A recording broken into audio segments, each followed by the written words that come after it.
At least from my experience, there's a big drinking presence on campus. I would drink about every 2 weeks. Depends on the occasion, but I'll have like 5 or 6 drinks. I weigh like 95 pounds, so 2 drinks or 5 drinks a night. Since I'm in a sorority, alcohol is very accessible. You don't have to go somewhere to find it. It comes and finds you.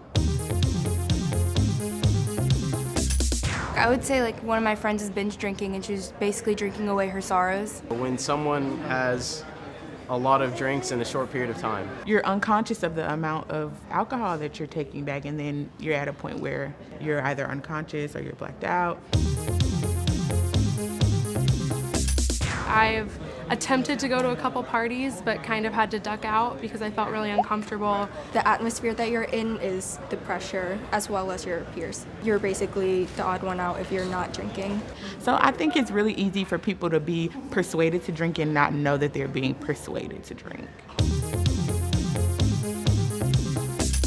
You can usually tell by their eyes. Their pupils are a little more dilated.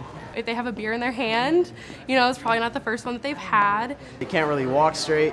They're tripping, stumbling, throwing up especially. Also, the speech gets a little bit more slurred. I will admit that I really enjoy playing drinking games, but I think that there needs to be a limit. You're being really silly or you're getting a little inappropriate, so we're just going to go ahead and cut you off. Usually when I join a drinking game is because I know more people there, so they'll usually keep an eye for me, I'll keep an eye out for them. That's kind of how it goes. Teamwork.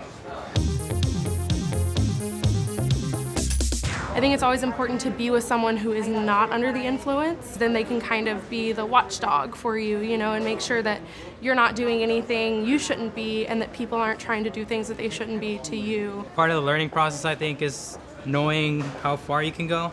I try not to take more than 2 or 3 drinks an hour. My drink doesn't leave my hand. I usually drink a cup of water after every drink to keep hydrated so I don't have a hangover. And eat beforehand too. Oh, definitely. Yeah. Don't drink. Period. It's easy to just say no. You should always have that in the back of your mind. That's the point where it becomes more about personal responsibility. You say no and then you walk away. Like, you don't stay there and put up with it.